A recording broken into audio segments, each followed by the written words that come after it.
Hi, are you guys at all, everybody? All right, well, look, first of all, thank you very much for coming along to cover our rally. What you see is an ACT Party that's very proud of the things we've achieved in the first half of this government term, very humble about the challenges we face, that all New Zealanders face over the next 15 months as we seek re-election. We have a good set of ministers who I believe can point to a long list of specific achievements. We also have a philosophy based in universal humanity and problem solving that I believe we've always stuck to and stands us in good stead to solve every real problem, from the cost of living to productivity to education and health.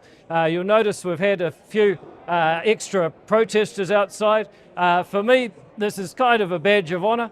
Once upon a time, I had to beg people to come to ACT's annual AGM. Now we actually need security to keep people out. So I guess in some ways that's progress, but I sometimes wish that we could have a better dialogue with those folks, but it seems from what they were saying when I walked past that they're not quite ready for that yet. Other than that, really happy to take your questions. I have a question on security. I know you don't often get our bags for sharp objects. Are there extra security concerns for your safety? Well, if there are, no one's told me. We certainly didn't explicitly ask for that, but because of some of the people that we've been dealing with, we've asked very good people to take care of security. I generally wouldn't have thought that they would be searching the bags of media outlets. So you guys are sometimes dangerous, but not that way. So look, I'm surprised by that, but you know that's not something we're specifically asked for. I'm not aware of any specific dangers. That's all right. Yeah. There are no additional security concerns around your own safety? No, none that I'm aware of. Unless it's so bad they're not telling me. You know. Have you got regular sort of security at the moment, or have you paid for extra? Well, this is an ACT Party event, so the party has had to pay for security guards. Unfortunately, we've had to do that a bit, for example, when I've been doing street corner meetings and when Brooke's been doing street corner meetings. It's a real shame that we live in that world, but you know, there's 0.01% of people who have the potential to ruin it for everyone else. Is that an escalation this year, or could you give us a time frame? Look, frankly, I think the main thing that seems to have driven it has been the conflict in the Middle East. That seems to have been the primary driver, and you'll notice that you know, Chris has had them outside his house, Winston's had them outside his house. So I don't even think it's much of an ACT Party thing. It seems to be just a general mood and vibe out there, and that's what I talked about, the 6 years of long trouble. I think there is a lot of fraying out there in the community, but you know, we take, I think, very responsible positions on the Middle East. We're certainly not out there leading chants or blaming one side or the other. I wish they would all go home, but you know, the people fighting that is. But you know, nonetheless, there'll always be some people who are upset. And in some ways, this is something that's gone on for a long time. I mean, I saw just this week the woman who infamously threw the dildo at Stephen Joyce is now threatening to protest an event that I'm holding in a few days' time. At that time, she was protesting the Trans-Pacific Partnership. Now she's protesting something else. I guess there's some people, it's just kind of a job for them. Yeah. Have someone faced direct violence threats in the last while? When you talk about the Middle East question, but have you faced direct violence? Yes, but all my career. I remember probably about 6 or 7 years ago, I had a guy threatening me with very explicit threats. I looked it up, it turned out he was from Whanganui. I actually happened to be going there the next day, so I thought that was quite serious. And I told the police, so they looked at his profile, they said all the knives in his profile picture were plastic and they weren't going to worry about it. I think what has changed, frankly, is the police are taking it a bit more seriously these days. Are you aware of the public letter that's out today? A number of business organisations, consumer organisations calling for the government intervention to fix a broken electricity sector? I'm not aware of that specific letter, but I met with a whole group at the Auckland Business Chamber just last week, including the Major Electricity Users Association, several pulp and paper companies. I'm guessing these might be the same people. Yeah, exactly. Yeah. And I guess I just want to ask you, what measures does ACT support to keep prices down for Kiwis and businesses? Look, at the end of the day, the only thing that will get more electricity is more electricity generation capacity. You can't build solar and wind forever unless you've got base load to balance it out. And that's why, as Simon Court said, we actually need to start having a serious conversation about, yep, totally support solar, totally support wind, doing lots of things to make that easier.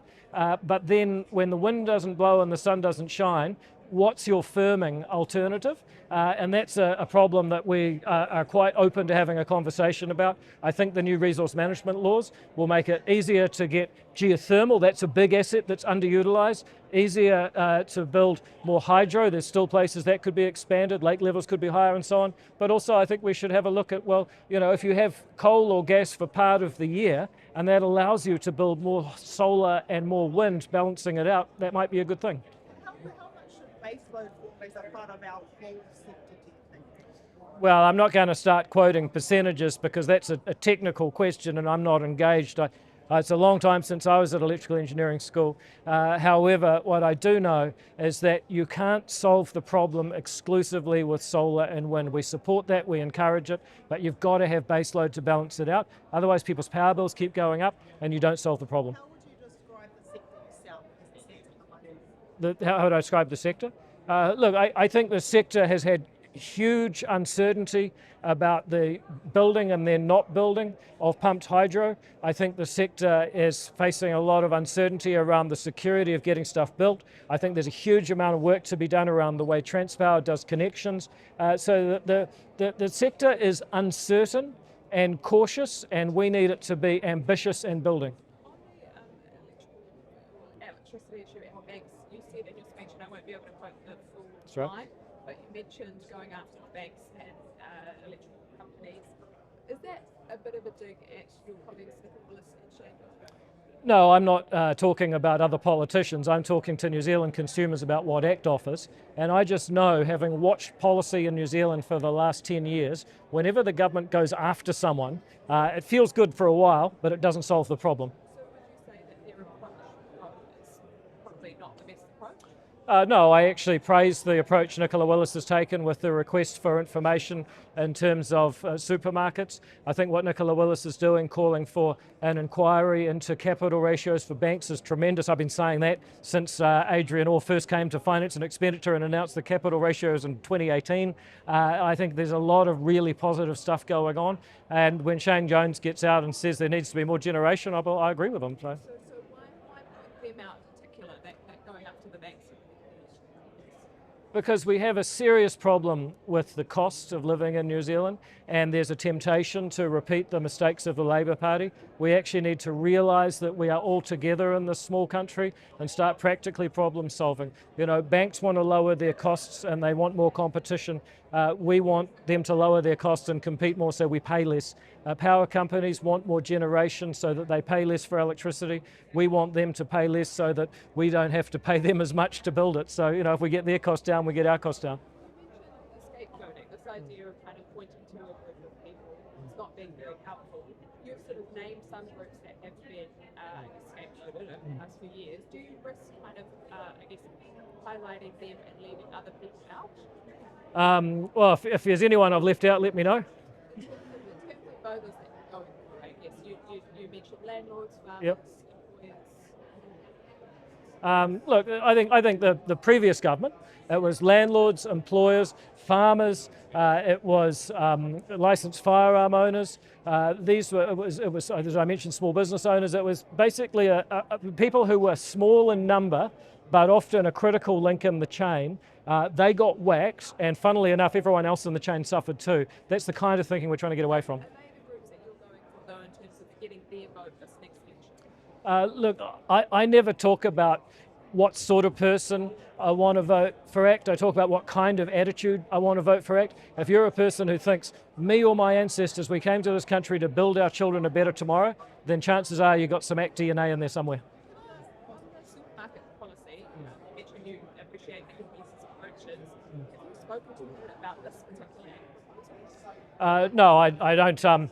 You know, while we work very well together, I don't discuss our political parties' speeches with other parties before our annual conference. But we do talk about the wider topic, definitely. Have you had interest from a particular supermarket international player in regards to this conversation? No, I haven't spoken to a particular supermarket. And to be honest, I'd be a little bit uneasy if I was doing this because of that.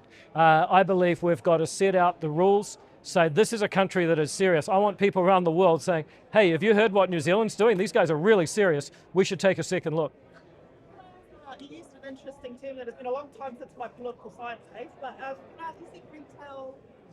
Hand-to-hand retail politics. Is this part of that, the next 15 months? These sort of town hallish kind of meetings? Is that part of the strategy as we head towards the next election?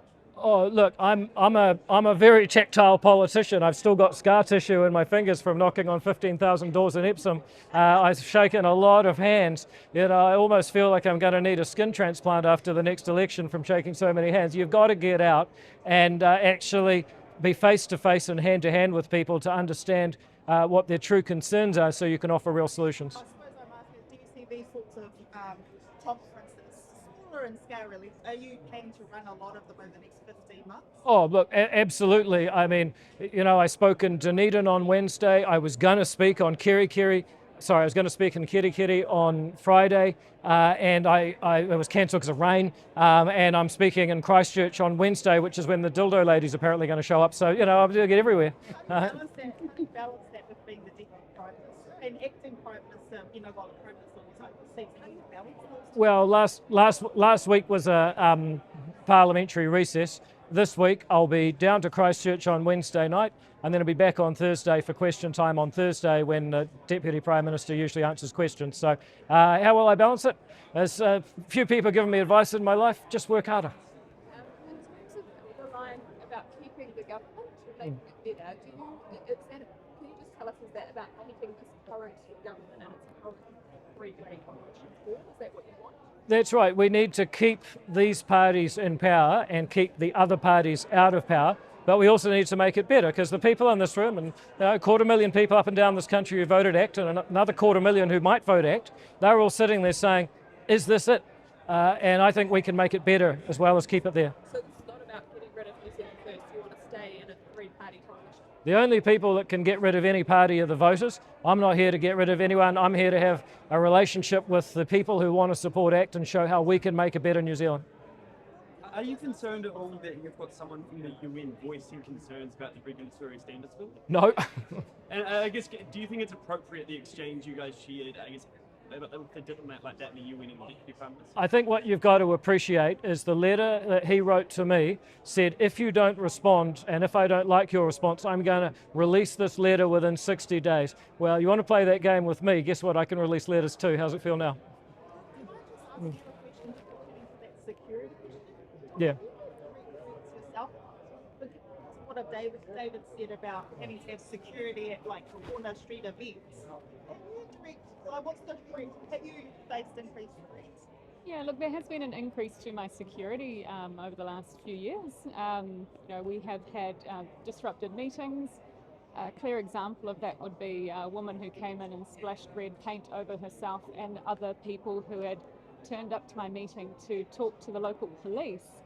And I find that quite disheartening in terms of not being able to hold things like local community meetings for the benefit of my constituents without other people wanting to make it their issue. But I'll just give you a really good example of how I've actually found it working with the police. You know, I have had some kind of not so nice things sent to me on social media that have been alerted to the police. And in one case, the police knocked on this guy's door and he was living in his mother's house. And they had a sit down with him and his mum, and I can tell you what's scarier than the police, it's being told off by your own mother. Yeah, so. Just on your guest speaker, he spoke about a social program in terms of advancing a Marxist economic agenda. Do you believe what he is saying is appearing here in New Zealand? I don't believe that there is some sort of scheme out there by mysterious powers. I think that sounds pretty crazy. I do believe that there are some similarities in what he describes having happened in Russia a long time ago, and this idea that you can be judged not on what you say and what you do, but rather who you are. And that identity politics idea, I think, is worth discussing. I mean, it's a pretty significant speaking slot at your rally. Is it appropriate to, I guess, platform that corridor, for want of a better word, in terms of what he's saying? Is it appropriate to platform that if you don't really believe it? Well, actually, put it another way, if this was a political party where the only people that got to speak were the people who shared their beliefs with the leader, I don't think I'd want to be part of that party. And in terms of specifying Mātauranga Māori as an example, you've been, a supporter, I guess, of charter schools who are able to kind of pursue what schooling they want to and what way they want to. What did you make of his comments about Mātauranga Māori? Well, again, I think people should have choice in how they live their lives, but we should also have the choice to say Mātauranga Māori is not science. They are completely different processes, and actually to say that Mātauranga Māori is the same as science denigrates both systems of thinking. So you can be free to think that and say that, and you can be free to support a policy that allows people with different beliefs to choose their education. We don't have to do this. We can actually all get on, even though we may disagree on some issues. So it's not about removing Mātauranga Māori entirely?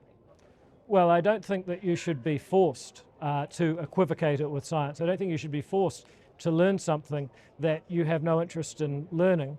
I do believe that people who want to learn about Mātauranga Māori should be completely free to do so. And this is about freedom and choice. It's really where we need to get to, is accepting that we may have different interests, we may have different hobbies, we may have different spiritual beliefs, we may have different cultural backgrounds, we may have different language, all of those things. But there's some things we have in common, and that is our belief in universal human rights. Question for Simon Ford. Yeah, of course. Actually, this is not necessarily today related, but in regards to what's happening in the Tasman, I think the ACT Party, my understanding is you guys have like a polluter-pays policy when it comes to slash. Is that still something that you believe? Yeah, we do. We believe that polluters should pay where their emissions, their discharges from their sites affect the environment. And so in terms of what's happening in the Tasman at the moment and any kind of slash issues there, would that be something that you guys would like to see happen? Well, the government has investigated slash coming from the hillsides as a result of Cyclone Gabrielle and Cyclone Harold. It's very, very difficult to work out which stick and branch comes from which forestry block. So what we do have is a national policy statement for commercial forestry that's going to significantly increase the controls on that type of land use to minimise the environmental impacts off-site. And that's currently being consulted on. Yeah, could I just add too that yesterday I was in Nelson and I'll just get in front of yesterday I was in Nelson and thanks to the New Zealand Defence Force I was able to go on a helicopter and survey the damage. I was sitting right beside the local mayor. He was pointing out the forestry and telling me that there's been surprisingly little damage from slash because in the last 2 years there's been really significant efforts to clear out the undergrowth and be more responsible. So yes, in principle we believe in that policy, but there's actually quite a good news story going on there and it's certainly worth talking to the mayor about. So, yeah. How did you find seeing the devastation in Tasman yesterday? Well, devastating, but I have to say I think that it's certainly not as widespread as what I saw 2.5 years ago when I was down on the scene after Cyclone Gabrielle. However, I do believe that for the people it's directly affected, it's devastating. What's important is not what's happened, we can't change that now, but how we respond to it. And I was very impressed with the civil defence response. They told me, I went to ask them, do you have what you need? And they said they're very well resourced and they seem to be making a good recovery. How much money is the government going to give the regions?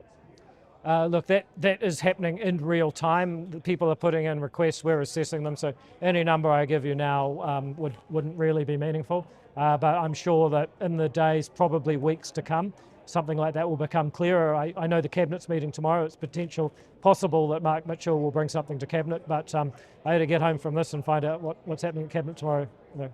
All right, folks. If there are any more questions, thank you very much for covering this. I hope it made for a good experience. I'm sorry about your bags getting searched. I wasn't aware that we were doing that now. I was just more wondering about the overall threat level, if it Yeah. had increased or not. I don't- That was what I was yeah. trying to Yeah, they haven't. If that's why they haven't told me. So, all right. Thanks, guys. See you later.